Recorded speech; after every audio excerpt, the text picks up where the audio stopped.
Oke, jadi sekarang kita bakal mulai untuk asistensinya. Di sini juga nanti bakal ada 5 orang yang bakal nge-assist. Ada Raja, Nayaka, Eci, Farid, dan Faiz. Nah, boleh banget disimak buat nanti persiapan. Sama nanti kalau ada yang mau nanya, nanti bakal ada sesi tanya jawab juga. Oke, udah kelihatan share screen-nya? Udah, Kak. Alright, oke, silakan dimulai guys.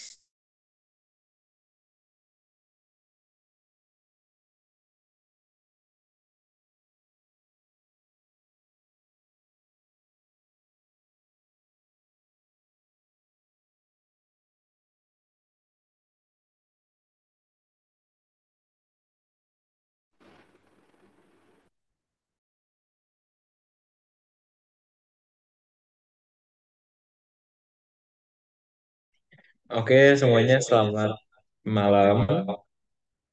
Dan di sini kita dari SEMS bakalan ngasistensi terkait dengan optimasi sistem stokastik atau yang kalau tahun lalu itu OA. Oke, mungkin kita bisa next aja ya ke material pertama. Oke, yang pertama di sini ada intro to queuing theory. Tapi pertama-tama apa sih queuing theory? Nah, queuing theory itu kayak pokoknya ada studi yang menganalisis tentang antrian bahasan antrian lah pokoknya tentang antrian tentang kedatangannya tentang bagaimana cara mereka di serve atau bagaimana cara mereka dilayani dan itu akan dihitung dikaji mengenai waktu-waktunya. Nah, kemudian ada contoh-contoh aja sebenarnya dari PPT juga ada. Contohnya antrean tuh kayak gimana? Pokoknya ada yang kayak antrean di teller bank atau kalian lagi beli minuman di vending machine atau bahkan ternyata kalau kalian misalkan ketilang, SIM kalian dibawa ke judge, terus kalian mau ngambil ke judge itu ternyata juga masuk ke dalam queuing system, teman-teman. Nah, itulah yang namanya queuing theory. Next. Nah, jadi kalau di queuing system itu pasti ada antrean masuk atau customer masuk, kemudian customer menunggu, customer dilayani, dan customer selesai dilayani. Nah, jadi itu prosesnya disebut dengan yang pertama saat customer masuk adalah input process atau arrival. Yang kedua saat customer menunggu itu disebut dengan queue atau waiting line. Ketiga saat di serve atau saat dilayani itu namanya service. Nanti di sini ada service mechanism juga. Dan yang saat sudah selesai dilayani, maka itu serve customers. Nah, jadi pertama-tama untuk di bagian input process atau di arrival, itu biasanya di describe dengan arrival time atau waktu kedatangan, antar waktu kedatangan. Biasanya antar waktu kedatangan ini dimodelkan dengan menggunakan proses apa poisson ya, poisson. Jadi kayak gimana poisson tuh? Jadi poisson tuh biasanya dibilang kayak kedatangan tamu itu sekitar 10 menit per satuan waktu. Nah, itu poisson. Nah, untuk antar waktu kedatangannya itu biasanya menggunakan exponential distribution. Nah, karena customer ini bisa satu-satu datangnya atau bisa bulk, bahkan dia bisa juga infinite kayak nggak kita nggak tahu bakal datang berapa dan itu kita sebut dengan infinite. Nah, habis itu juga untuk di Ada orang kuliah kemarin. service disiplin di sini juga ada bagian queue size itu dijelasin lagi ada bisa finite atau bisa infinite. Bisa kita define orang itu ada berapa sih atau kita nggak bisa duga orangnya ada berapa. Nah, dalam antrean ini juga ada service disiplin atau bagaimana cara mereka dilayani. Ada yang FIFO atau FCFS yang pertama datang akan dilayani terlebih dahulu. Kemudian juga ada LCFS atau last customer, last come first served yang datang belakangan akan dilayani terlebih dahulu. Dan juga ada CEO atau serve in random order atau pokoknya nanti ada prioritasnya. Nah, service proses ini paling umum yaitu menggunakan eksponensial, tapi juga ada deterministik atau elang yang itu kayak gamma distribution gitu. Next. Oke, jadi kenapa biasanya pakai exponential distribution? Karena exponential distribution ini benar-benar efektif untuk model randomness atau kayak nggak tentu nih orang datangnya kapan dan dilayani bagaimana itu kan random banget. Nah, itu jadi bisa kita modelkan dengan exponential distribution. Nah, jadi exponential distribution ini juga bisa memetakan waktu kedatangan dan waktu saat dilayani. Mungkin kalian pernah belajar di Theoprop tentang rumus-rumus ini yang ada lambda dikali E pangkat min lambda T. Nah, itu kalian bisa recall back lagi terkait materinya dengan rumus-rumus ini. Terus juga ada Poisson, dia itu akan memberitahukan mengenai kondisi antriannya. Kayak gimana sih kondisi antrian di counter A atau di suatu sistem tertentu. Nah, jadi mereka bakal ngasih tahu kayak tadi bahwa saat pengunjung datang itu rata-rata 10 pengunjung per 12 menit, 10 pengunjung per 1 jam. Nah, itu adalah post dan jadi itu bisa memudahkan kita dalam menghitung rata-rata pengunjungnya. Next.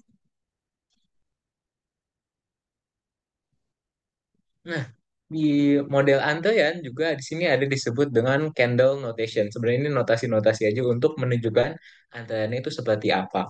Di sini ada A slash B, S, D, K, N. Di mana kalau teman-teman tahu, A itu adalah inter-arrival time distribution atau distribusi waktu kedatangan pengunjung. Apakah dia eksponen atau apa dia apa, itu dipetakan dilambangkan dengan A.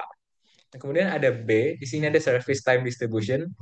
Sebenarnya mereka service-nya itu distribusinya seperti apa? Apakah juga eksponen ataukah terdistribusi dengan yang lain gitu.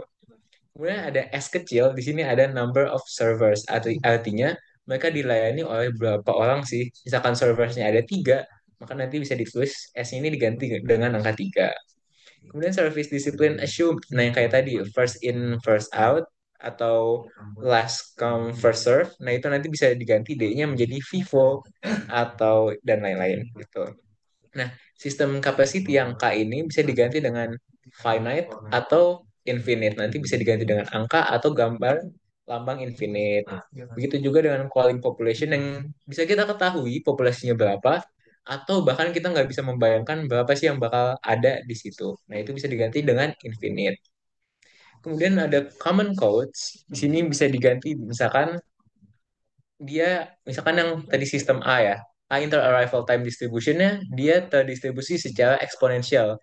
Nah, maka A ini nanti kita ganti dengan M. Nah, contohnya juga untuk B, misalkan B itu service time distribution eksponensial. Kita juga bisa ganti dengan M, ya kayak gitu. Terus ada yang bisa diganti juga dengan deterministic atau EK yang tadi udah bilang gamma distribution gitu, ataupun bisa diganti dengan G ketika distribusinya itu normal, uniform, atau unspecified gitu. Next. Nah, mungkin contoh aja ya di sini ada suatu studi kasus yang ada di PPT kalian juga. Di sini contohnya adalah average rate of 10 per hour di suatu student service center. Nah, inter-arrival-nya itu exponential distribution. Nah, coba kita petain dulu ke bagian ABS DKN-nya. Karena inter-arrival time dia exponential, kita masukin dulu deh di A itu exponential distribution. Yang B itu kan service time. Ini service time itu diketahui kita membaca service duration follow exponential distribution. Nah, jadi itu kita ganti juga B-nya itu di bagian exponential distribution. Kemudian kita cari S-nya. S-nya itu the center has four staff members. Nah, S-nya ini bisa kita ganti dengan angka 4. Yang D di sini ya disebut dengan single queue. Single queue adalah kayak satu orang masuk, satu orang dilayani. Artinya kita bisa ngambil kesimpulan bahwa itu first in, first out. Kemudian untuk K, berapa sih kapasitinya? Nah, ini kita nggak tahu ya kapasitinya ada berapa. Dan ya bisa berapa banyak pun, nggak terbatas. Nah, jadi kita bisa ganti dengan infinite. Nah, untuk yang N, populationnya juga kan kita nggak tahu ya berapa banyak yang bakal datang ke situ dan bagaimana berapa banyak sih yang bisa kira-kira bakal di situ kan kita nggak tahu. Jadi kita bisa ganti dengan infinite capacity. Setelah kita petain yang tadi A, B, S, D, K, N, kita ganti lagi. Kita ingat lagi nih ke bagian yang common codes. Ketika dia exponential distribution, itu kita ganti menjadi lambangnya M. Nah, untuk yang B juga exponential distribution kita ganti dengan M. Kemudian untuk yang S kita ganti dengan four staff members atau kita tulis saja 4. Kemudian untuk yang bagian D single queue first in first out itu kita ganti dengan metodenya apa sih? First in first out kita ganti dengan FIFO. Itu juga untuk K dan N, karena di infinite kita ganti juga dengan infinite symbol gitu.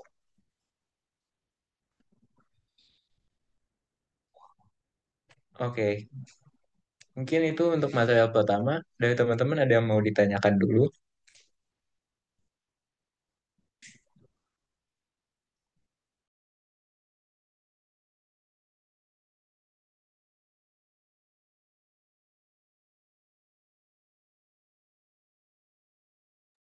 Oke deh, mungkin kita lanjut dulu ya ke materi berikutnya. Boleh dilanjut? Oke, Assalamualaikum warahmatullahi wabarakatuh. Selamat malam semuanya. Sebelumnya, thank you Eci udah menjelaskan sebelumnya materi pertama. Lanjut materi kedua itu mengenai AHP atau Analytic Hierarchical Process. Next, ini dari awal kita mau coba buat ngepetain dulu konsep dari AHP itu seperti apa. Intinya AHP itu kita punya sebuah goal yang harus dicapai, namun dengan adanya beberapa kriteria dan juga possible opportunities atau alternatif yang harus dipertimbangkan untuk kita bisa mencapai kriteria tersebut agar bisa dipilih. Yang dimana di AHP ini sebenarnya itu lebih ke nge-ranking kira-kira pembobotan dari kriteria mana yang akan kita pilih dan pembobotan itu merupakan bentuk dari kuantifikasi dari hal yang bersifatnya itu sebenarnya subjektif atau dalam bentuk kalimat. Terus ada juga beberapa konsep besar seperti di AHP itu contohnya tadi yang udah gue jelasin mengenai dia nge-convert subjective judgments into numerical values yang ada di kuantifikasi, lalu menstrukturisasi cara kita untuk bisa nge-solve sebuah problem dan juga lebih bisa untuk nge-provide sebuah proses berpikir yang lebih transparan dan juga lebih rasional untuk bisa mengevaluasi pilihan yang mau nanti kita pilih. Nah, next. Nah, ini bentukan dari AHP. Pertama, di kiri itu adalah gambar dari kira-kira kalau AHP divisualisasikan menjadi sebuah struktur akan kayak gimana. Lalu di kanan itu ada beberapa step yang harus diperhatikan dalam nge-implement AHP. Pertama itu setup the hierarchical structure of the problem, which is dari gambar yang kiri. Jadi sebelum kita mulai perhitungan, kita harus bisa untuk memvisualisasikan problem yang kita punya dalam bentuk seperti hierarki, ya strata hierarki. Setelah itu kita nge-generate pairwise comparison matrix. Yang dimana pairwise comparison matrices ini biasanya dari soal kalian secara default itu pasti udah dikasih tahu karena itu merupakan patokan kalian untuk bisa ngelakuin kalkulasi kalian. Lalu ada compute ways for criteria and alternatives itu udah mulai kalkulasi kalian untuk mempertimbangkan kira-kira pembobotan mana yang paling besar, pembobotan mana yang harus dipilih dan lainnya. Setelah itu rank the alternatives itu adalah kalian melihat pembobotan yang sudah kalian lakukan itu kira-kira lebih worth it untuk pilih yang mana dan konsistensi cek.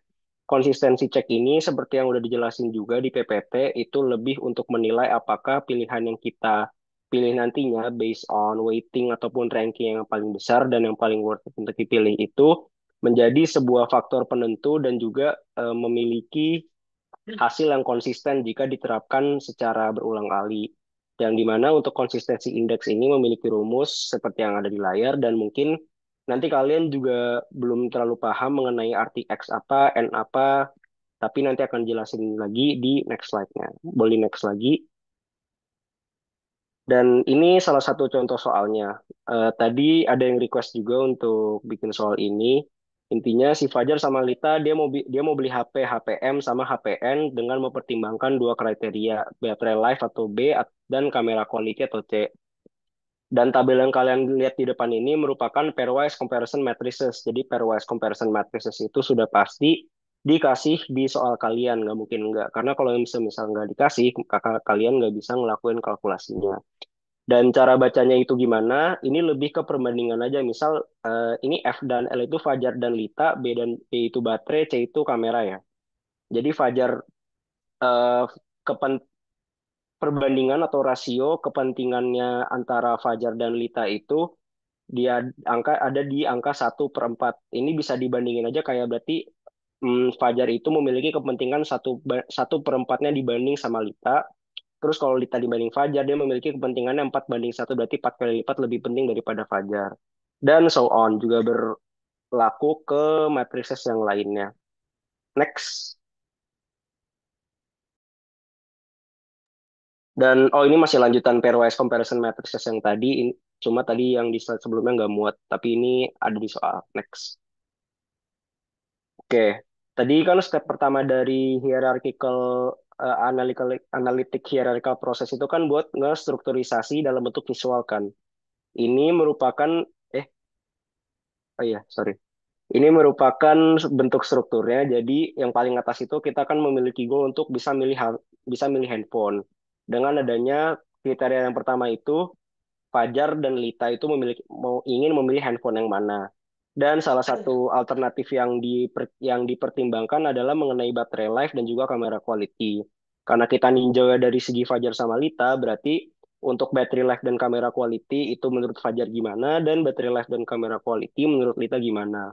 Dan di bawahnya itu merupakan alternatif yang harus kita pilihkan. Tadi pilihannya itu di antara kita beli handphone M atau handphone N. Dan ini ngekalkulasinya itu based on pairwise matrices yang tadi sudah dijelaskan sebelumnya. Jadi ini step pertamanya. Next. Oke, step kedua kan tadi udah nge-generate pairwise comparison matrix yang dimana itu seharusnya sudah ada di soal. Setelah itu, di step ketiga itu kita mau coba untuk bisa nge-weighting dari si comparison matrixnya ini. Caranya gimana? Step yang pertama harus kalian lakukan itu adalah kalian harus nge-weighting, nge-normalize dari si setiap pairwise comparison matrixnya. Caranya nge-normalize gimana? Intinya misal dari segi Fajar nih. Kenapa dari 1 sama 1/4 bisa berubah jadi 0,8? Itu lebih ke apa ya? KPK berarti ya. Ya 1 dan 1/4 ditambahin di KPK-nya berapa? Misal kayak 1 dan 4 itu kan 5 nih ya. Berarti tinggal diperkirakan aja total Fajar itu tuh harus sama dengan 1 dan totalita itu harus sama dengan 1. Kan berarti ini misal kalian sum up dari atas ke bawah 0,8 tambah 0,21, 0,8 tambah 0,21 kan. Nah, ini kalian lebih ke gimana caranya biar antara Fajar sama Lita itu balance dan hasilnya itu sama dengan 1. Karena kita mau untuk mempertimbangkan antara Fajar sama Lita itu punya pilihan yang saklek gitu. Yang which is di sini rules adalah harus sama dengan 1 jika di sum up. Dan di average-nya itu maksudnya gimana? Ini, sorry gue lupa jabarin, tapi intinya adalah 0,8 tambah 0,8 dibagi 2. Jadi disamnya dari kiri ke kanan ya guys. Gitu. Next. Dan ini juga sama, cuma dari beda pairwise comparison matrices. Sama kayak seperti tadi, kita mencoba buat normalize dulu, biar sum up-nya itu sama dengan 1. Dan di average dari kiri ke kanan. Next. Oke, terima kasih Farid. Selamat malam teman-teman semua. Di sini aku izin lanjutin buat penjelasannya. Sebagaimana tadi udah Farid ngejelasin mengenai fondasi dalam pairwise comparison dan juga dalam matrix dan AHP, di sini aku ngelanjutin. Berarti setelah kalian udah nge-normalize dan ngelakuin segala macam hal tadi, kalian ngitung pembobotan secara global untuk kriterianya. Di mana pertama itu ada baterai sama kamera. 0,67 dikali 0,8 itu 0,67 itu dari nilai baterai life Fajar yang udah di normalize tadi dikali sama nilai pairwise Fajar itu 0,8. Ditambah juga nilai baterai life Lita yang udah normalize, terus dikali sama nilai pairwise Lita yang average-nya 0,2. Hasilnya berarti 0,586 dan untuk kamera lakukan hal yang sama juga. Hasilnya 0,414. Terus ini juga kita ngitung alternatif priority battery life untuk Fajar dan juga untuk Lita, di mana untuk font M terhadap font M1, 1,5, 1/5, dan 1, lalu dinormalize juga setelah tadi Farid udah ngasih tau caranya gimana, kita dapat nilai 0,83 dan juga 0,17. Lalu lanjut di bawahnya untuk alternatif priority battery life untuk Lita itu mendapatkan nilai segini dan juga setelah normalize mendapatkan nilai 0,75 dan 0,15. Lalu ini adalah hasil pembobotan untuk priority battery life-nya di mana battery preference-nya itu adalah untuk font M adalah 0,814 dan juga untuk font N itu adalah 0,186. Next. Oke, ini lanjut. Sekarang kita ngebobotin untuk priority camera quality di mana untuk Fajar dan juga untuk Lita. Di sini caranya sama kayak tadi, balik lagi. Jadi kita ibarat kata nge-iterasi aja caranya yang sama. Untuk font M nilai 1, untuk font M terhadap font N setengah, terus font M terhadap font N2, dan juga font N terhadap font N itu adalah 1. Selain normalize, dapat nilai 0,3, 0,33, 0,33, dan 0,67. Lalu untuk selanjutnya, untuk priority camera quality untuk Lita, kita hitung juga menggunakan cara yang sama, dan juga normalize, dan dapat nilai 0,2 dan 0,8. Lalu kita hitung juga pembobotannya berdasarkan cara yang sama. Lalu kita dapat untuk kamera preference itu nilai untuk font M itu adalah 0,304 dan juga font N itu adalah 0,696. Lalu kita ngitung total skornya, di mana kita menggunakan font M, itu sama dengan 0,814, itu dikali dengan 0,586, yang di mana kita refer ke slide sebelumnya tadi, ditambah 0,304 dikali 0,414, kita mendapatkan nilai untuk font M itu 0,603, dan font N itu adalah 0,397. Di mana konklusi akhirnya adalah Fajar Amalita harus memilih font M, dikarenakan total skor dari font M berdasarkan hasil perhitungan dan iterasi kita tadi itu mendapatkan nilai yang lebih tinggi dibandingkan font N, yaitu adalah 0,603 lebih besar dari 0,397. Next. Oke, di sini juga tadi yang sempat Farid mention mengenai consistency check, di mana kita kan tadi mendapatkan nilai yang paling besar itu adalah untuk Fajar ya, untuk font M, battery life. Lalu kita ngitung juga, kita pakai pairwise comparison matrix ya, lalu kita normalize juga, dan mendapatkan nilai segini, 0,83 dan 0,17. Lalu kita berdasarkan cara yang udah disebutin juga tadi di awal, kita kali aja matrix A dikali priority factor W. Ini bentuknya sebenarnya kayak matrix biasa, ya, matrix singular itu, tapi ini karena nggak support buat bentuknya kayak gitu, jadi kita bentuknya mendatar kayak gini, di mana kita mendapatkan matriks A itu nilai 1,5 dan per 5 dan 1, kita kali dengan matriks W, dan mendapatkan nilai adalah 0,334. Lalu kita ngitung juga lambdanya, untuk menghitung lambda maksimalnya, lambda itu adalah kayak consistency eigenvalue estimate, itu untuk menghitung consistency index dan juga consistency ratio. Setelah kita mendapatkan nilai lambda 2,002, lalu kita hitung selanjutnya adalah untuk consistency index, di mana kita mendapatkan nilainya 0,002. Lalu berdasarkan cara yang udah ada di pojok kanan atas ini, nilai dari consistency indeksnya kita pakai untuk mencari consistency ratio dan juga untuk RI. Lalu mendapatkan konklusi akhirnya itu adalah lambda di 2,002 dan consistency index di 0,002. Ini berarti kan N itu 2, N itu berarti kayak dimensi matriksnya. Mendapatkan N2 berarti no consistency ratio is required. Berarti matriksnya itu konsisten dan valid untuk digunakan dalam metode AHP. Boleh di next? Oke, sekarang lanjut ke introduction ke game theory. Next. Oke, jadi sebenarnya dalam modeling itu dibagi menjadi dua, ada traditional model dan juga complex model. Di mana kalau misalnya traditional model itu eh, intinya itu adalah di mana ada single decision maker atau satu player itu beroperasi secara independen. Tapi ada juga namanya complex model, itu disebut juga sebagai game theory. Di mana game theory itu ada banyak player dan banyak player itu membuat keputusan yang dilakukan secara bersamaan. Sehingga outcome dari masing-masing decision itu bervariatif, dia bervariatif berdasarkan keputusan yang mereka buat. Terus dari contohnya itu ada banyak. Misalnya yang pertama ada Prisoner's Dilemma, ada Coordination Game, dan juga ada Risk and Bluffing. Mungkin di sini aku baca yang buat Prisoner's Dilemma aja ya, biar kalian dapat gambaran. Di mana kalau Prisoner's Dilemma itu adalah apabila ada dua suspek yang ditangkap, lalu salah satu dari mereka diam, mereka akan mendapatkan masing-masing 1 tahun. Tapi apabila ada salah satu dari mereka yang berkhianat dan yang salah satunya mereka diam atau tidak berkhianat, maka yang berkhianat itu akan bebas dan yang diam itu akan mendapatkan 5 tahun. Tapi apabila mereka berdua saling berkhianat, maka mereka berdua mendapatkan 3 tahun. Ini disebut juga sebagai prisoner's dilemma, di mana dari keputusan masing-masing setiap suspek itu saling mempengaruhi outcome dari satu sama lain. Lalu ada juga coordination game dan juga ada risk and bluffing. Jadi intinya itu adalah game theory itu menginvolve multiple players, multiple decisions, multiple scenarios, dan juga menghasilkan multiple outcomes. Boleh di next? Oke, jadi ini ada sedikit terminologi buat game teori, di mana ada player itu disebut juga sebagai decision maker, ada strategi, di mana strategi itu adalah complete plan of action, terus ada payoff itu intinya itu adalah reward atau penalti yang didapat dari suatu outcome yang dibuat, lalu ada rationality, terus ada common knowledge, dan juga ada Nash equilibrium, atau equilibrium itu di mana kumpulan dari strategi di mana masing-masing player tidak bisa improve payoff mereka dengan cara mengganti strategi mereka. Boleh di next? Oke, jadi kalau tipe-tipe game dari game teori itu ada dibagi menjadi 3, ada based on outcome, based on timing, dan juga based on cooperation. Jadi ini sebenarnya bisa kalian baca juga, tapi kalau secara garis besarnya, kalau based on outcome ada zero sum games, ada non-zero sum games, kalau based on timing ada simultaneous games, ada sequential games, terus ada based on cooperation, ada cooperative game, dan juga non-cooperative games. Boleh next. Oke, sekarang kita akan membahas mengenai two-person non-constant sum games. Next. Oke, jadi secara teori, dalam non-constant sum game itu adalah total payoff dari masing-masing player itu tidak fix, di mana itu bisa bervariasi berdasarkan masing-masing strategi. Yang berarti kalau misalnya dari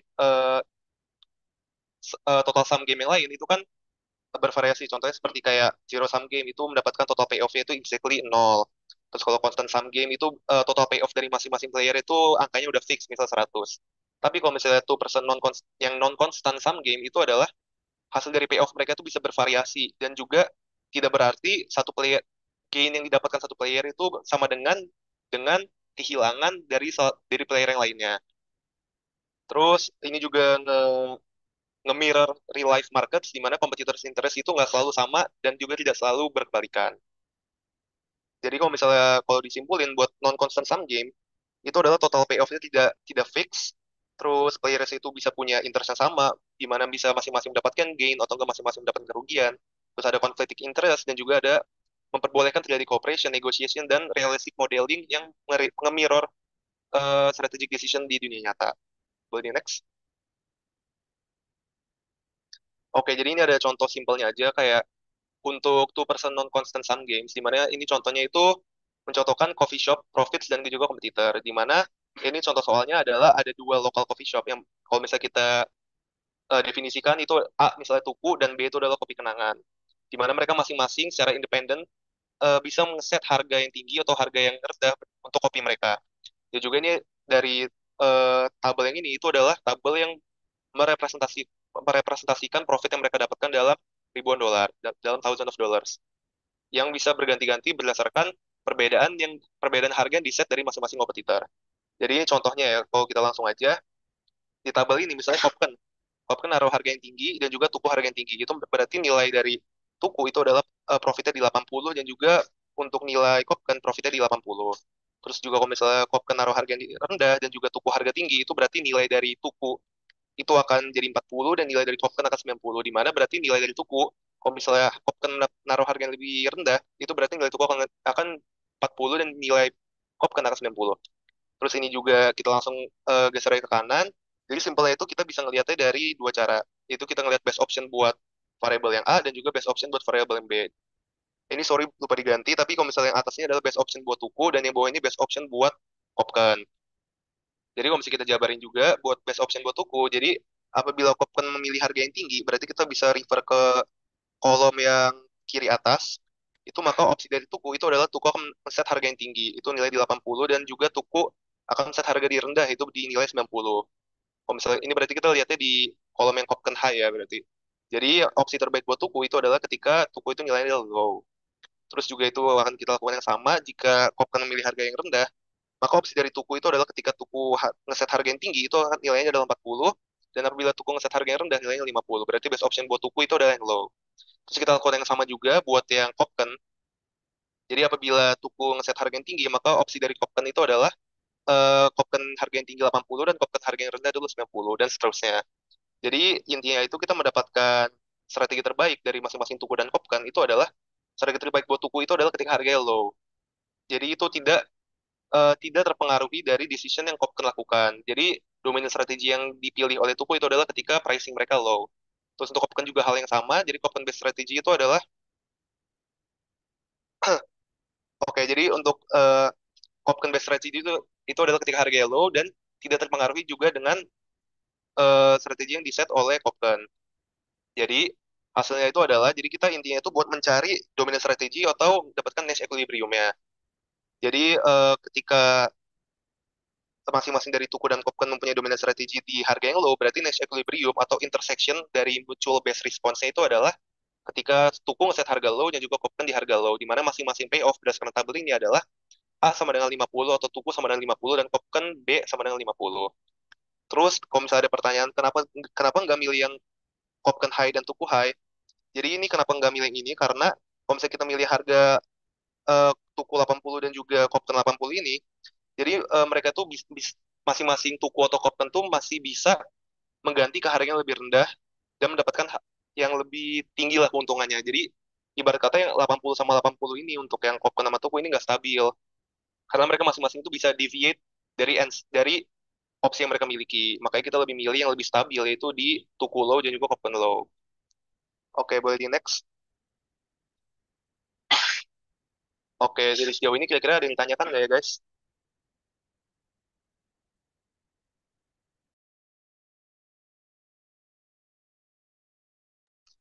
Oke, Baldi next. Oke, thank you Pais buat penjelasannya. Lanjut materi berikutnya itu juga mengenai Zero Sum Games. Tapi bedanya sekarang ini pakai LP atau linear programming. Next.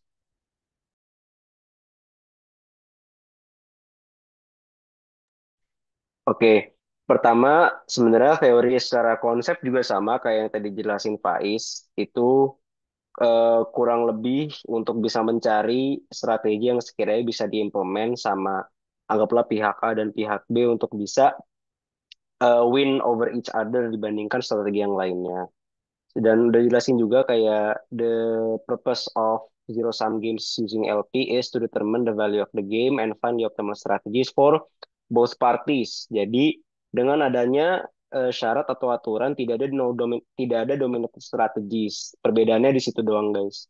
Jadi antara misal player satu dan player 2 itu mereka nggak punya strategi yang lebih dominan, tapi jika di sum up itu memiliki hasil untuk bisa sama dengan atau lebih dari sama dengan satu dan tidak memiliki shadow point. Terus ini ada juga beberapa formula yang diterapin di zero sum games dengan adanya notasi untuk misal player satu itu menggunakan maximize problem dan player 2 menggunakan minimize problem. Kurang lebih konsepnya kayak duality problem ya. Jadi di saat di max berarti si AIJ itu merupakan berarti A untuk si player satu, I-nya itu untuk strategi dari si player satu ini. Likewise untuk si player 2 berarti sorry, X untuk si player satu dan I itu untuk si strategi player satu. And likewise di player kedua itu nanti Y itu buat player 2 dan J itu buat strategi si player 2. Dan ini notasinya jangan lupa untuk diingetin dengan juga syaratnya juga ya kalau si X ini dia nggak boleh sama dengan nol dan harus kurang dari sama dengan satu dan memiliki nilai V dan nilai W yang unrestricted atau tidak ada batasnya. Next. Oke, ini ada sedikit apa namanya contoh soal dan sebenarnya gue mau disclaimer dulu. Kalau untuk soal zero sum games yang menggunakan LP itu ada alangkah baiknya untuk dikerjakan menggunakan solver, MATLAB ataupun software-software yang lainnya. Karena kalau semisal kita ngerjain secara manual, walaupun konsepnya itu pakai LP, tapi untuk mendapatkan nilai yang paling optimalnya itu dan tidak dominan antara satu dengan yang lainnya, itu bakal makan waktu yang lama karena kita harus bisa ngasumsiin nilai X ataupun nilai-nilai dari strategi tiap player itu akan seperti apa. Tapi contohnya di sini kita punya matriks 3 kali 3 yaitu matriks A dan ada pertanyaan yang ingin dijawab yaitu what is the value of the game, terus what are the optimal mix strategies for both players, sama apakah gamenya itu adil karena dan syarat adil itu value-nya sama dengan nol. Dan sudah dijelaskan juga kan kalau ini adalah zero sum games. Jadi kita mau mencoba untuk menilai apakah kalau semisal strategi antara player satu dan player 2 itu di sum up itu menghasilkan nilai sama dengan nol. Dan konsepnya kalau sama dengan nol berarti termasuk fair, dan jika tidak sama dengan nol berarti tidak fair antara party yang satu dan party yang dua. Dan ini cara buat ngeformulasiinnya, tadi yang sebelumnya udah ada di slide sebelumnya itu, untuk maximize itu si player satu dan untuk si minimize itu si player 2. Jadi kalau semisal player satu itu, kalian ngeninjaunya itu dari atas ke bawah. Jadi itu kan 3x1 tambah 2x1 min 1x3 kan. Jadi dari atas ke bawah dan likewise seterusnya. Meanwhile untuk si player 2 kalian ninjaunya dari kiri ke kanan. Jadi 3y1 min y2 plus 2y3 dan seterusnya. Dan yang sebenarnya tadi yang udah gue disclaimer di awal, kalau semisal ini itu harus dikerjakan menggunakan solver atau MATLAB karena anggapannya kita mengasumsikan tiap value yang mau kita masukin ke X1, ke X2, atau X3 itu merupakan nilai yang paling optimal untuk si both of the player. Dan setelah tapi intinya apa step pertama adalah kita mengasumsikan untuk nilai si player satu dulu. Jadi kita mau mencoba untuk nyari X1, X2 sama X3 dari player satu dan setelah itu kita mau coba buat mensubstitusikan nilai yang sama itu ke player 2 dan seterusnya. Next. Nah, ini juga beberapa jawabannya. Jadi value-nya itu didapat dari mana? Value-nya itu didapat kalau semisal si player satu itu kan nanti ketahuan ya X1, X2 sama X3 berapa. Dan konsep dari zero sum games itu adalah kita mau mencoba untuk nge-sum up probability ataupun kemungkinan si strategi player satu yaitu X1, X2, X3 itu punya nilai sum yang berapa.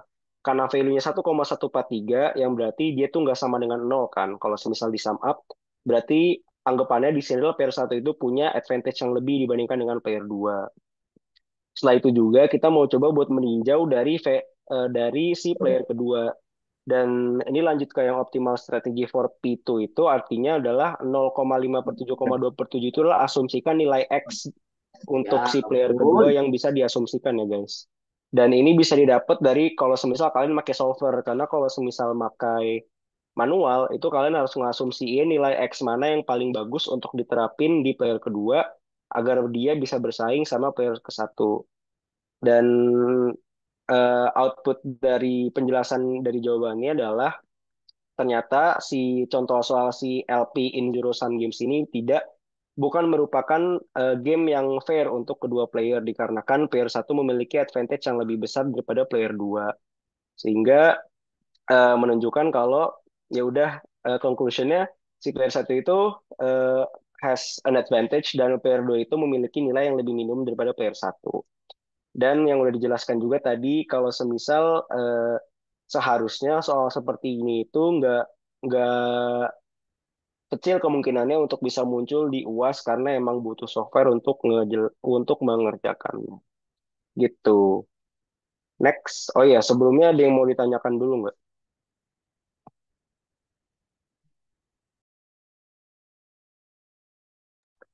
Oke, boleh dilanjut.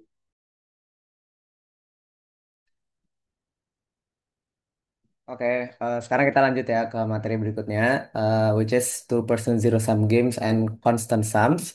Di sini konsepnya kita pakai shadow point untuk main konsep. Oke, next. Oke, jadi seperti yang udah dijelasin sebelumnya, sebenarnya udah sempat ada uh, overview ya, two-person zero-sum game itu adalah when there are two players, terus pas satunya menang, itu exactly adalah player yang opposite-nya itu lost. Contohnya kayak ada satu player, terus dia mau beli antara di Alfamart atau Indomaret. Kalau dia jadi beli di Indomaret, berarti ya itu adalah loss-nya si Alfamart. Oke, so in concept, dalam two person zero sum game, ada dua pemain. Dua pemain ini biasanya diibaratin yang satu itu role player atau pemain baris. Jadi nanti kalau di map itu jadi dia di barisan, sedangkan yang satu lagi itu di kolom atau kolom player. Dan masing-masing dari players ini mereka tuh punya strategi yang bisa dipilih. Dan kemungkinan hasil dari these two players itu bisa ditampilin pakai matrix namanya payoff matrix. Jadi kalau misalkan satu pemain untung X rupiah atau X apapun ya, let's say X rupiah dulu lah, let's say duit. Berarti pemain lainnya itu ruginya juga X rupiah, jadi sama persis. That's why the total of these two% zero sum itu adalah nol. Makanya namanya zero sum. Nah, di nilai di payoff matrix ini nunjukin hasil dari kombinasi strategi dari dua pemain. Kalau misalkan angka positif, berarti role player dapat untung. Kalau misalkan role player dapat untung, berarti column player rugi. Nah, kalau misalkan negatif, berarti kebalikan. Role playernya yang rugi dan role playernya yang untung. Jadi kalau misalkan angkanya 5, let's say 5 nih hasilnya. Berarti row playernya itu menang 5, sedangkan yang column player itu kalahnya 5 gitu. It's about the negative and positive notation aja sih. Next. Oke, sebenarnya ini judulnya How to Win, cuma sebenarnya ini lebih ke how to play aja sih. Next dulu, Fe. Ya, oke. Jadi, kedua pemain ini bakal milih strategi secara simultaneously. Eh, in an ideal world, sebenarnya lawan udah pasti nggak tahu kan strategi lawannya. Jadi, each player itu harus milih strategi yang paling aman buat dirinya. So, like each company itu harus milih strategi yang aman buat company itu dan memenangkan sebanyak-banyaknya lah, biar lawannya itu kalah sebanyak-banyaknya. Sebenarnya gitu kan konsepnya. Eh, dan anggapannya pasti lawan itu selalu main sebaik dirinya sendiri. Jadi mereka tuh istilahnya sama-sama jago lah.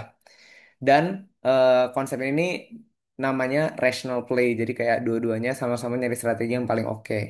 Tapi there is a way actually to know that the most win-win solution for both players. Jadi kayak it's actually about uh, dua players ini tuh bisa untung dan rugi di porsi yang sama. Dan caranya gimana? Cara nyarinya adalah pakai saddle point, which is the best guaranteed outcome for both players. Nah, saddle point ini nih intinya adalah titik yang paling aman aja ya. Caranya itu gimana cara nyari saddle point? Let's say dari example ini, kita harus cari minimum dari setiap baris dan ambil nilai maksimumnya. Sedangkan kalau untuk eh, maksiminnya, di sisi lain itu kita cari maksimum dari setiap kolom, lalu ambil nilai minimumnya. Nah, itu namanya minimax. Jadi kayak cari maksimin sama minimax. Ya udah intinya gitu aja sih. Kalau kedua nilai sama artinya itu saddle point. BTW ini PPT ya dibalikin dulu aja. Oke, wait, sorry. Ada.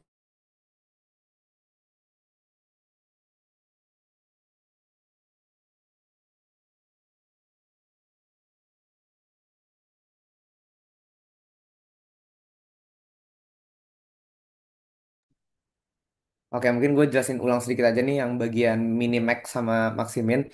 Jadi, let's say kita bisa lihat di example tuh. Kalau misalkan kita nyari nilai minimum dari setiap row, terus kita cari maksimalnya. Ya gitu ya. Jadi itu namanya maksimin. Sedangkan kalau misalkan yang sebaliknya itu kita cari nilai maksimum di setiap kolom terus ambil minimumnya. Jadi namanya minimax. Ya udah. Yaudah kita langsung lihat contoh aja. Jadi ini gua noted kali ya. Sebentar. Oh. Oke. Jadi setiap baris kita cari nilai terkecil ya. Let's say dari baris ini nilai terkecilnya itu eh nilai terkecilnya berarti kan yang baris pertama itu 4, baris kedua itu 1, baris ketiga itu 5. Nah, sekarang kita cari maksimumnya. Berarti kita cari eh maksimin. Maksimin itu berarti 5. Ya udah, kebalikannya kalau kolom cari maksimum, maksimum, maksimum, terus cari minimumnya. Dapat maksimin. Minimax, sorry, kebalik. That's why di sini kita bisa lihat saddle point-nya itu ada di row 3 dan di kolom 2, which is 5. Dan ini adalah outcome terbaik dari dua players. Jadi yang satu dapat 5, yang satu lagi dapat 5. Dan itu actually benar kan? Kayak 5 equals to 10. That's why itu adalah saddle point dari two players tersebut. Kalau strateginya mereka ambil 5. Oke, next. Ini gue hapus dulu annotate.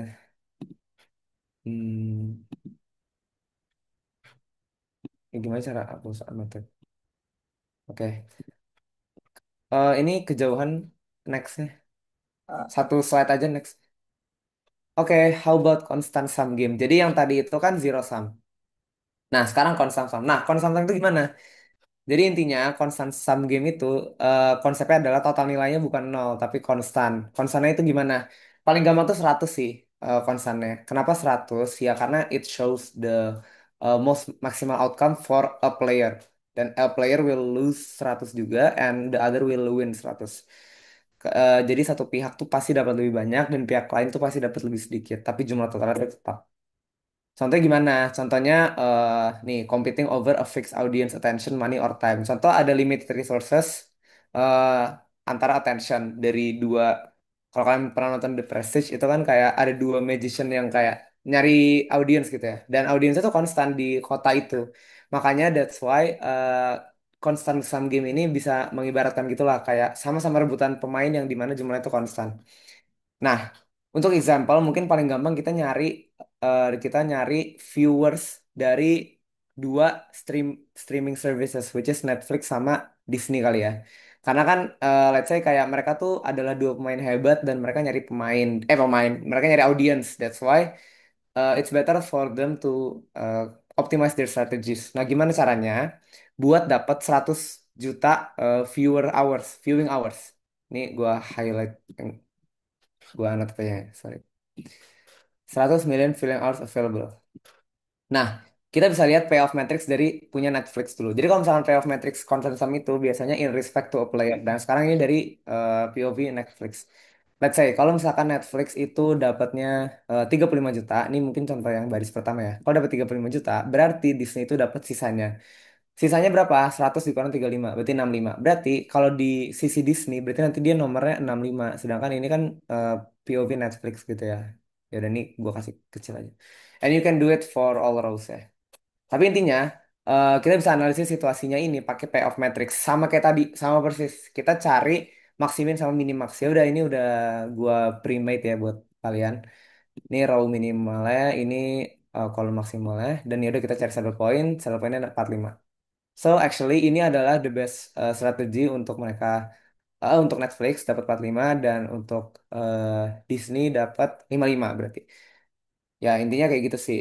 Dan ini tuh karena ini ada in respective of them, jadi this is actually a good point of view for companies to know the best solution for their company. Oke, mungkin itu dulu dari gua. Next bisa next slide dulu. Sebelum sebelum lanjut ada yang mau nanya dulu.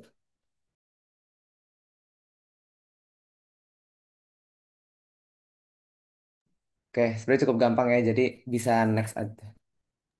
Oke, salam kenal teman-teman semua. Nama gue Nayaka dari Aslab Sense Angkatan 2022. Nextnya kita ke materi two-person sum games yang ada beberapa method. Domination, randomize, sama graphical solution. Sebenarnya ini lanjutan dari yang tadi punya Raja, cuman karena ada beberapa soal yang tanda kutip nggak ada cara penyelesaian dengan gampang atau satu poin, ada beberapa metode ini. Boleh next? Nah, di the two-person sum game, kita bisa menyederhanakan matrix dengan menghapus strategi yang dominated. Rule-nya di sini adalah untuk role player, kita hapus strategi yang selalu punya lowest payoff di semua kolom. Untuk column player, hapus strategi yang selalu memberikan highest loss ke role player. Dan di contoh ini kita bisa lihat strategi A nilainya selalu lebih kecil dari baris yang lainnya. Berarti strategi ini dominated dan bisa langsung kita eliminasi. Boleh next, Pak. Contohnya dari yang pertama, di yang row paling atas, next lagi, Pak. Ini yang kolom pertama. Nah, setelah itu sisa matriks lebih kecil dan lebih gampang untuk kita analisis. Boleh next lagi. Jadi ini yang matriks yang kita buang, boleh next. Next lagi, sorry. Nah, jadi kayak gini.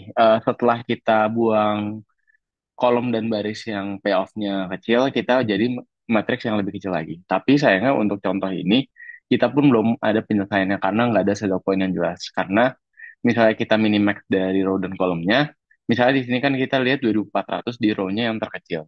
Cuman di kolomnya tuh nggak match, jadinya posisinya nggak sesuai dan jadinya nggak ada saddle point. Boleh di next. Nah, contoh selanjutnya di sini adalah odd versus even game, di mana masing-masing player pilih jumlah jari satu atau dua secara simultan.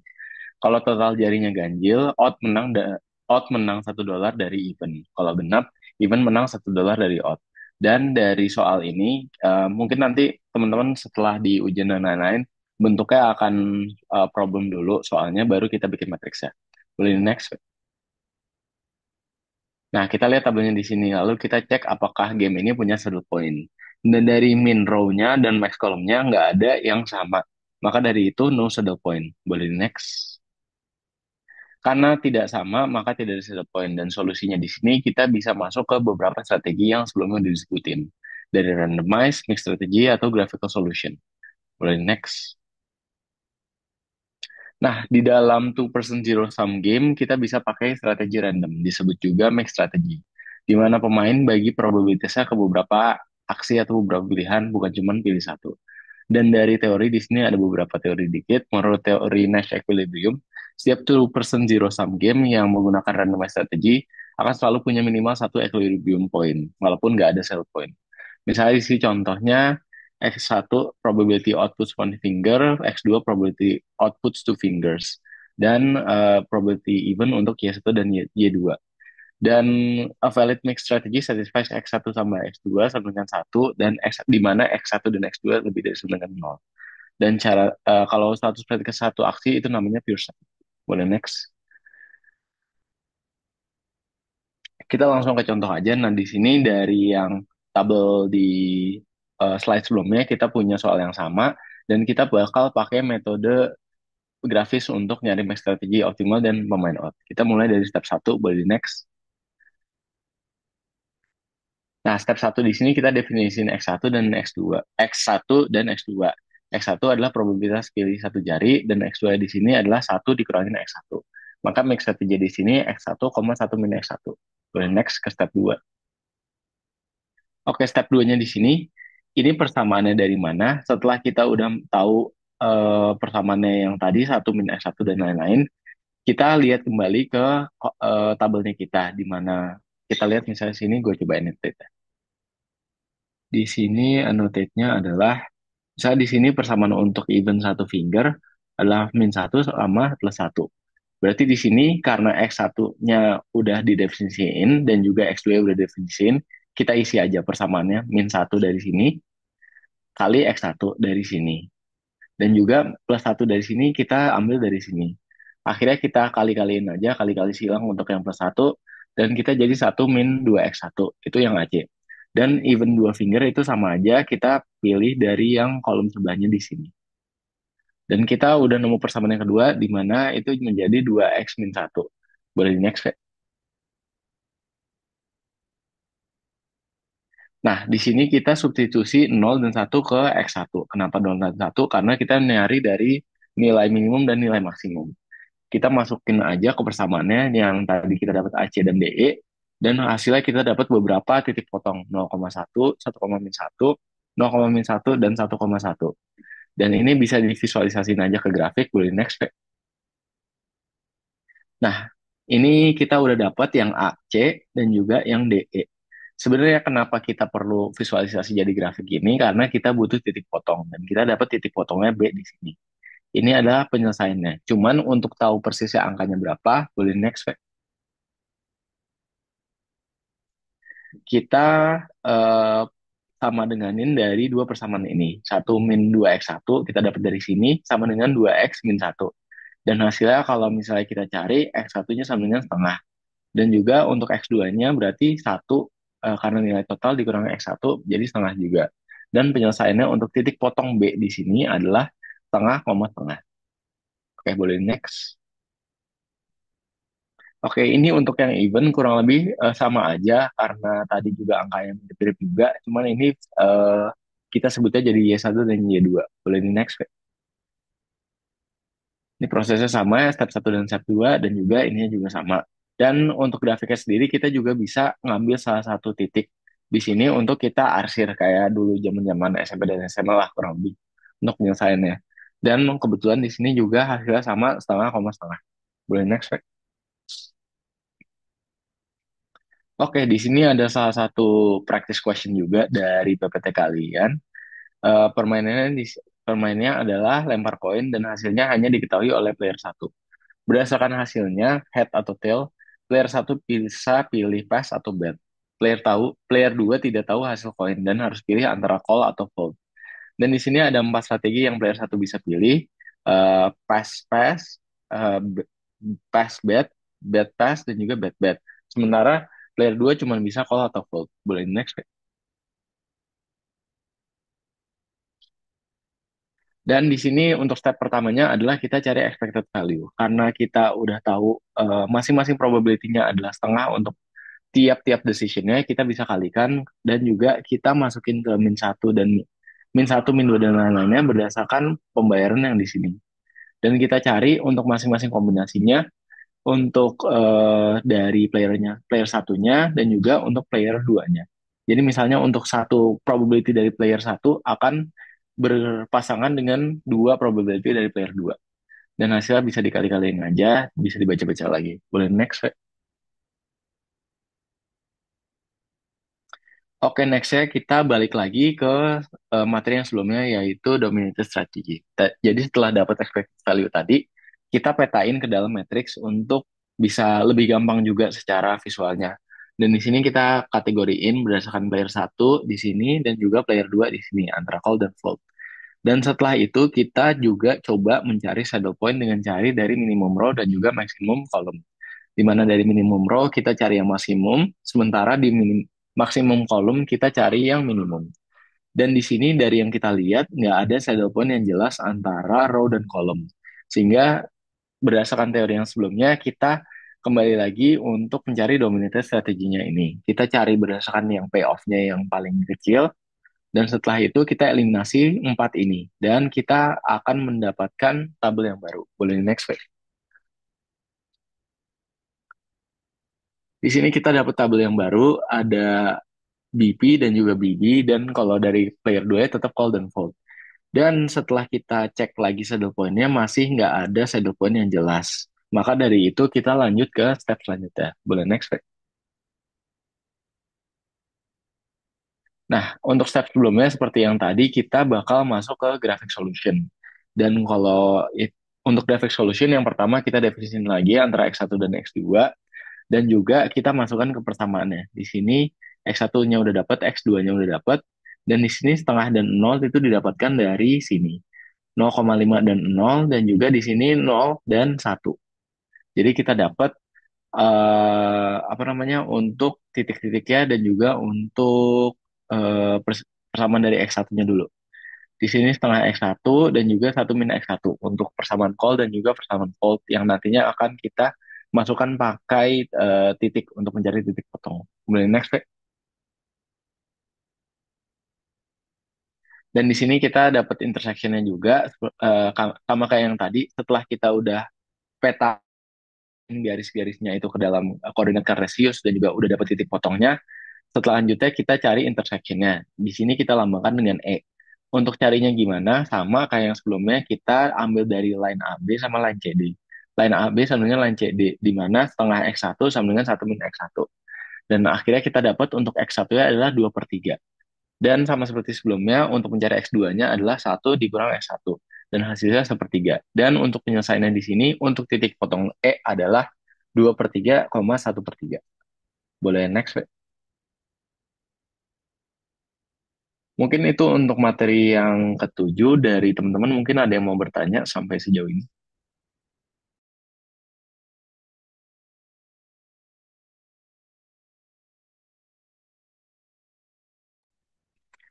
Oke, thank you teman-teman. Boleh lanjut ke materi next ya. Oke, thanks, Nay. Next kita lanjut ya ke MM1GD model NSQ Diffusion model. Oke, ini sebenarnya udah dijelasin dari Eci tapi di awal banget ya, introduction. Sekarang kita deep dive ke model Q-nya. Jadi intinya MM1Q model ini adalah inter-arrival time sama service time-nya yang mengikuti exponential distribution. Jadi random tapi can be predicted with statistics. Dan angka satunya ini nunjukin kalau misalkan dia cuma satu server. Tadi tuh mungkin di introduction sempat nanti kan bisa lihat aja di PPT-nya. Kalau itu ada definisinya M apa satu. Terus nanti kan biasanya ada infinite infinite. Nanti setelah ini ada dengan more than one server. Ini kan sekarang satu server dulu. Ya udah intinya gitu aja sih. Dan ini tuh cocok untuk situasi di mana kita mau ngeprediksi itu suatu antrian. Contohnya ada printer, ada kasir, atau ada mesin produksi lah. Intinya yang dilayanin itu one by one. Jadi satu server doang gitu. Server, sorry. Nah, sistem ini tuh kerjanya ngikutin sistem Markov chain. Jadi kayak probabilistic system yang transisinya itu bergantung sama the condition today. Jadi kalau misalkan gak ada pelanggan, itu berarti zero, state zero. No one is in the system gitu PPT ya. Terus kalau ada satu yang dilayani berarti one person. Next, next, next, next berarti ya terus-terusan. Tapi ingat setiap state jalan itu yang lain tidak di-serve. Jadi other is waiting gitu. Nah, setiap kenaikan kedatangan itu dinaikin satu state, rate-nya itu lambda. Jadi kayak customer arrive itu ada satu satu datang, berarti kan dilainin. Nah, itu lambda. Sedangkan setiap service itu nurunin satu rate, which is the mu di situ ya.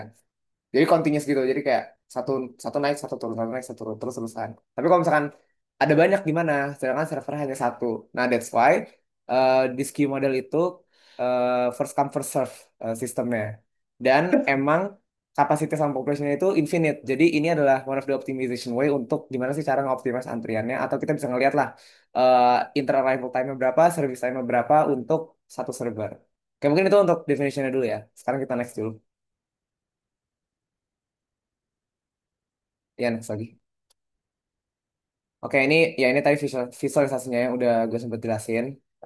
Ya ini nanti bisa kalian baca sendiri lah kayak bisa lihat ya itu state zero no no customers in the system. State itu kan berarti ada one customer dan lagi di serve dua terus-terusan dan ya terus-terusan gitulah sampai ya sampai berapa let's say ada total 100 customer itu sampai 100 customer kayak gitu sampai 101 dan segala macamnya jadi infinite ya karena kan yang namanya bisnis kita kan mau run every time every moment ya jadi nggak tiba-tiba stop di tahun keberapa gitu kan that's why the number of customer will be infinite ya oke next.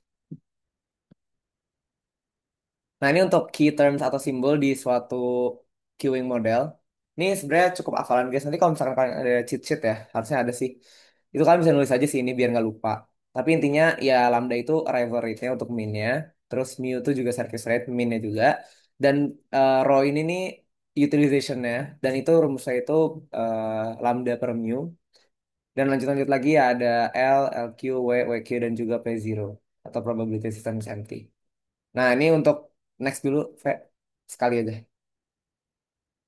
Ya, nah ini untuk performance matrixnya. Ini sebenarnya dari simbol ini itu ada matriks yang harus kalian tahu juga, which is ada utilization rate yang udah sempat disebutin ya. Average number in system, average in queue, dan rumusnya itu cukup straightforward ya guys. Jadi bisa kalian catat juga di cheat sheet kalian kalau kalian takut lupa. Dan sebenarnya gue rekomen kalian catat sih, karena ini kayak pasti akan keluar. Next. Nah, gimana sih cara nge-utilize apa namanya the key symbols tadi? Ya udah caranya sebenarnya sangat straightforward juga ya. Contoh di skenario-nya ada 10 prints job per hour, each take 5 minutes. Ya udah, berarti kan kita dapat tuh langsung lambdanya 10, service time-nya 5. Ya udah, berarti service rate-nya 12 jobs per hour. Kenapa? Karena ya kan 5 minute, arrival rate 10 terus service time 5. Ya udah tinggal di kali terus dibagi. Ya udah itu terus-terusan aja guys, kayak bisa diimplementasiin rumusnya kayak dari row-nya berapa, terus W berapa. Ini di kanan ada answer-nya, ini bisa kalian lihat juga nanti di PPT. Terus itu untuk ngejawab each questions di sebelah kiri. Dan gue sangat yakin question saya tuh pasti kayak gini sih, karena agak susah juga kalau misalkan dibikin soal tipe lain, karena untuk Q model ini tuh lebih ke ya udah kalian harus tahu eh scanner-scanner di kanan ini. Jadi kayak contoh dengan kondisi sekarang itu kira-kira berapa sih probability of no customer in the system contoh, atau berapa sih average number of jobs. Jadi kalian bisa memastikan apakah queuing kalian ini efektif apa enggak. Kayak contoh tuh average time a job spent in the system. It gives you 30 minutes, dan itu sebagai business owner kalian jadi tahu apakah employee gue ini sebenarnya efektif nih kerja 30 menit setiap one server. Sebenarnya enggak kan, tapi ya itu agak subjektif ya kalau misalkan untuk efisiensi apa enggak, tapi intinya this highlights the scenario well. Oke, okay, next. Alright, ini sekarang sebenarnya ini udah ada intronya tadi ya sebelumnya, how to memodelkan gitu ya, ada GD model. Sekarang it's the queuing decision model. Jadi apa sih maksudnya? Ya intinya dalam dunia nyata itu kan kita nggak cuma mau sistemnya jalan ya, kita juga mau efisien. That's why kita harus ada dua pendekatan. Biasanya itu main decision model dari bisnis adalah yang pertama itu adalah cost model. Jadi hitung biaya langganan atau biaya servicenya sama biaya tunggu. Next itu aspiration level model. Jadi kita ngetargetin performance-nya. Contoh, kalau di KFC itu kalau kalian tahu, itu dia kalau misalkan waktu tunggunya udah lebih dari sekian persen, nanti mereka buka server lain. Jadi kayak contoh tadinya kalau lagi low customers, ya udah mereka cuma buka satu kasir. Tapi tiba-tiba mungkin lunch, customer-nya makin banyak. Yaudah dia akan buka berbagai macam kasir karena mereka punya pendekatan maksimal waktu tunggu sekian menit. Let's say the case kalau misalkan KFC berapa ya? Mungkin kalian nggak mau nunggu lebih dari 5 menit lah di antrian. Ya udah berarti maksimal waktu tunggu 5 menit. Nah, nanti kedua model ini tuh bisa ngebantu buat nentuin jumlah server atau kecepatan pelayanan yang paling ideal tuh berapa sih dari setiap service di kasir gitu. Nah, for this case dari PPT kalian juga kita akan ngomongin lebih ke cost model ya. Jadi ngegabungin dua komponen biaya. Ini ada EOC ditambah EWC yang hasilnya jadi ETC. ETC itu expected total cost, EOC ini operating sama waiting cost untuk EWC. Dan XC ini service level. Ini untuk linear cost from ini cuma diganti aja bentukannya.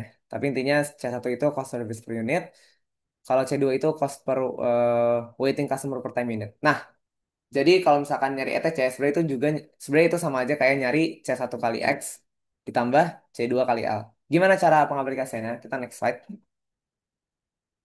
Oke, ini ada contoh cara pakai queuing decision model. Contoh ada company namanya Samsung Company, itu dia receive 4 jobs per day. Dan penaltinya itu ada $80 per late job per day. Nah, sekarang kita disuruh nyari service rate per copier. Kita juga harus nyari average job in system, EOC, EWC sama ETC-nya, sama kira-kira best copier untuk minimize total daily cost. Sekarang kan copier ada 4 ya. Kita harus nyari nih kayak dari cost-nya sama speed dari sheets per minute itu yang paling optimize dan yang paling efisien itu yang mana.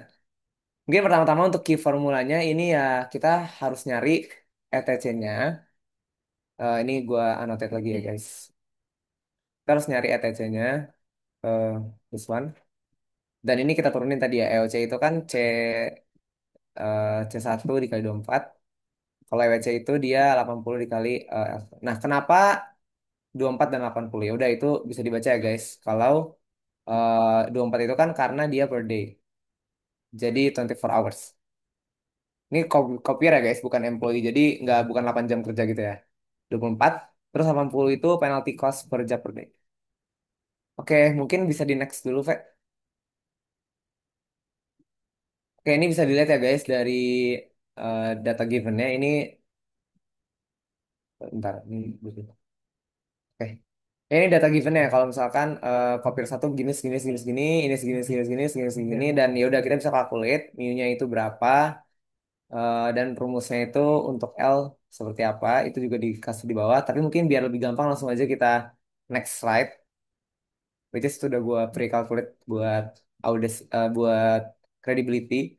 Itu copier 1, 2, 3, 4 dan itu kita bisa lihat ya guys kayak EWC-nya berapa, EWC-nya berapa. Ini tinggal dikali doang by the way. Setelah itu ya udah kita dapat ETC-nya berapa. Dan dari sini kita bisa lihat ETC-nya itu yang paling kecil adalah copier model 3. Berarti lowest cost cost total ya guys. Total dari kayak kan dia ada fee untuk ngeprint, ada fee berapa kali ngeprint gitu ya. Nah, dia gabungin ternyata yang paling ideal cost-nya adalah copier model 3 karena dia lowest cost $676 per day. Meskipun mungkin hourly cost-nya higher gitu ya. Nih hourly cost-nya kan dia 24 24 ya per jam. Cuma ternyata dia paling ideal guys untuk this case karena dia lebih fast. Jadi fewer jobs wait. Karena kan ini yang penting kita maunya efisien dulu ya gitu. That's why sebenarnya contoh ini biaya operasional tinggi itu tuh belum tentu buruk in any condition. Karena kalau kecepatan dari biaya operasional yang tinggi itu bisa mengurangi biaya penalti, that's actually good. That's why this model tuh sebenarnya helps us to make decision strategically dengan logis dan juga terukur sih. Jadi kayak nggak cuma intuisi aja kayak kalau kita lihat tabel tadi mungkin kayak oh iya kita cari yang paling murah aja costnya. Tapi sebenarnya nggak kalau di ideally in a day tuh ya dengan penalti-penalti kita hitungin ya ternyata dapatnya mungkin lebih gede malah sih copier 3 daripada copier satu yang costnya lebih kecil kan itu copier satu cuma 15. Ya ini ngajarin lifetime value juga sih. Jadi kayak jangan beli sesuatu tuh kalau misalkan harganya murah. Tapi kita harus lihat kayak lifetime value-nya gitu loh. Kalau dalam 24 jam diakumulasin gimana dengan konsekuensi yang lain. Kalau misalkan telat ada penalti segala macam nah itu bisa dihitung pakai queuing model ini. Tapi ini hanya untuk satu server sih. Nah untuk server yang lebih banyak itu akan dibahas di slide berikutnya. Jadi bisa di next slide aja. Dan apakah ada pertanyaan untuk yang one server?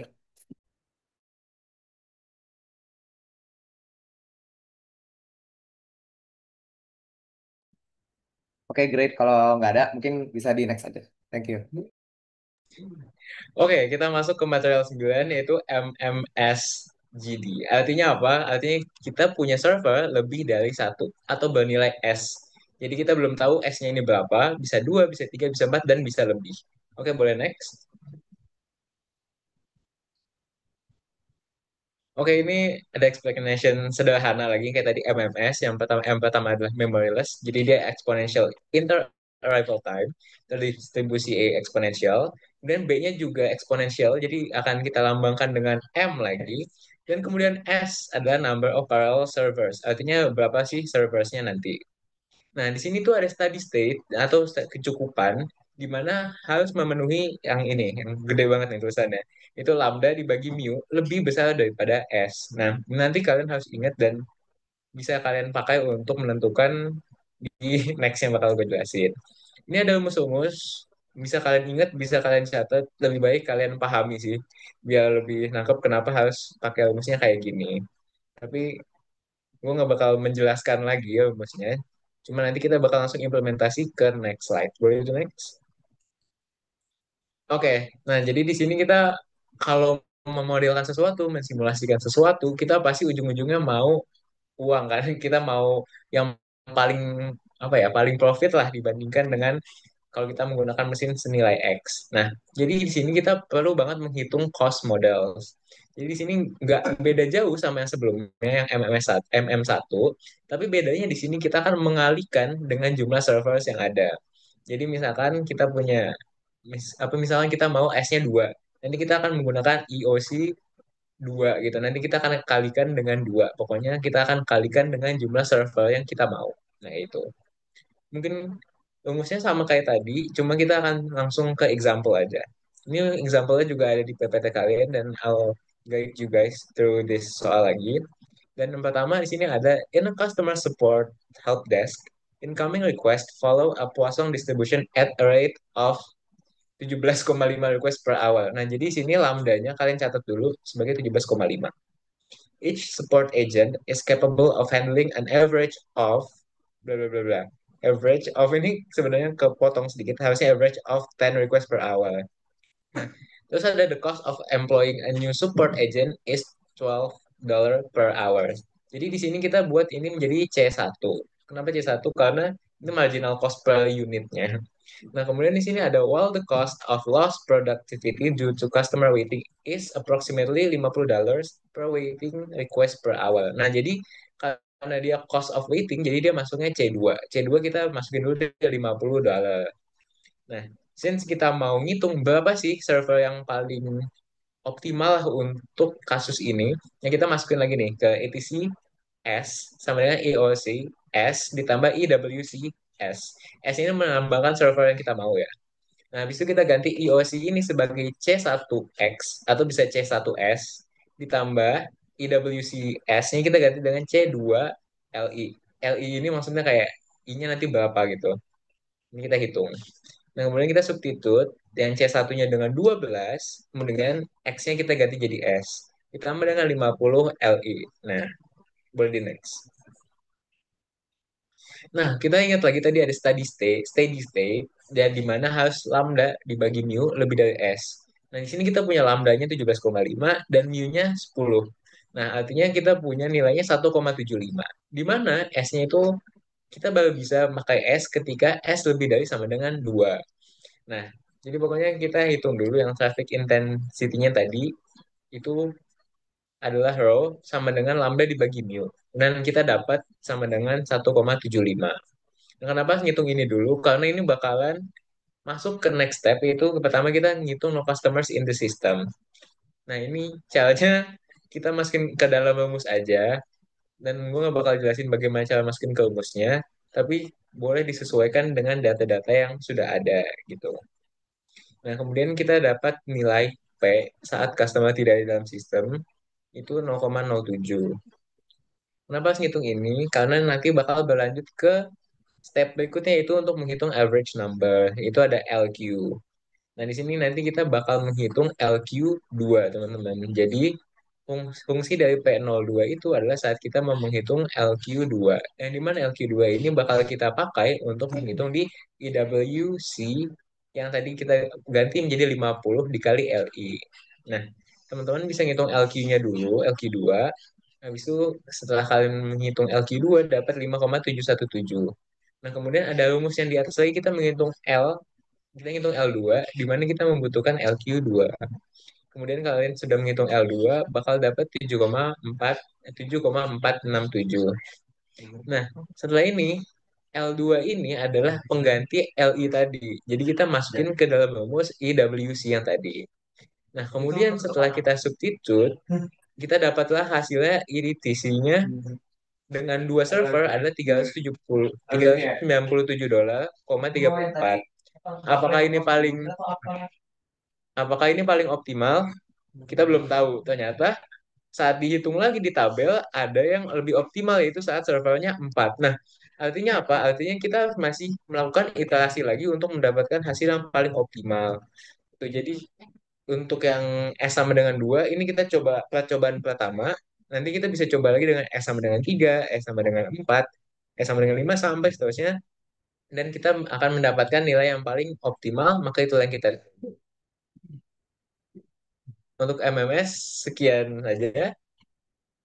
Dan ini adalah materi terakhir. Mungkin teman-teman ada yang mau tanya dulu sebelum kita closing.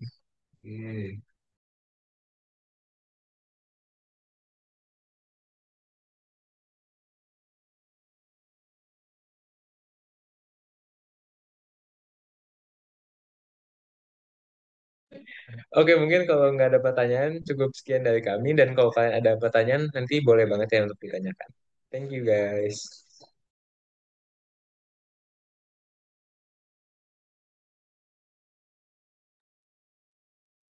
Kayak terima kasih kakak-kakak dari Lab Sense atas tadi penyampaian materi buat asistensinya.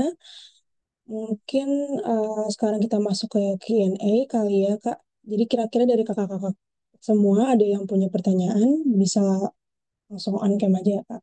On mic. Dan mungkin sambil menunggu, aku izin share QC juga ya, Kak.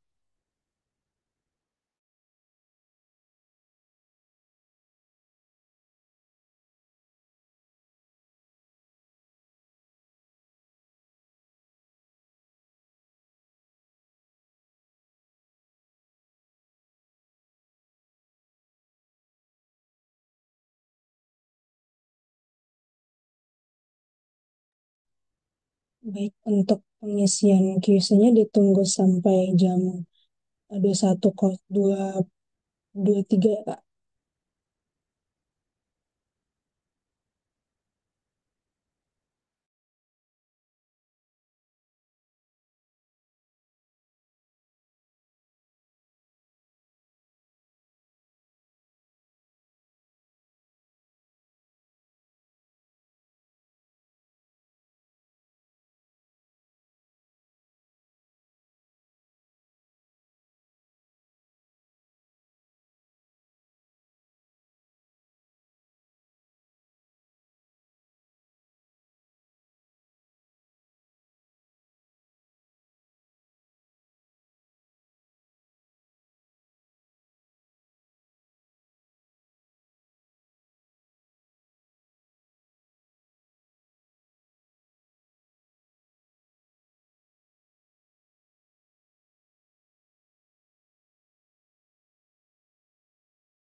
Oke, mungkin karena sudah tidak ada lagi yang bertanya, dan berarti kita sekarang sudah di penghujung acara. Mungkin sebelum kita tutup, aku izin dokum dahulu ya, Kak. Mungkin buat kakak-kakak yang bisa on cam, boleh on cam ya, Kak.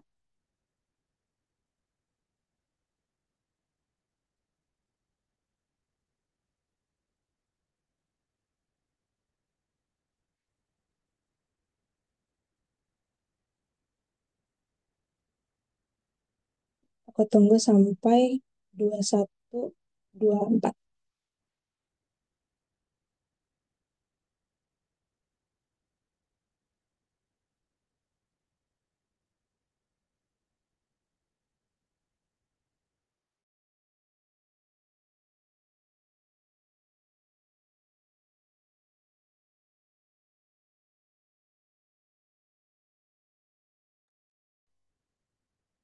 Aku hitung 1, 2, 3 ya, Kak. 1, 2, 3.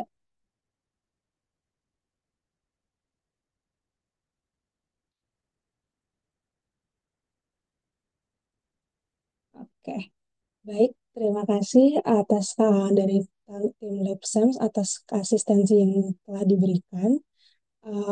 Dan terima kasih juga untuk kakak-kakak semua juga yang telah menyempatkan waktunya untuk mengikuti asistensi malam ini. Terima kasih sekali lagi. Untuk acaranya akan ditutup. Terima kasih. Oke, thank you, Akpro. Kita izin live ya.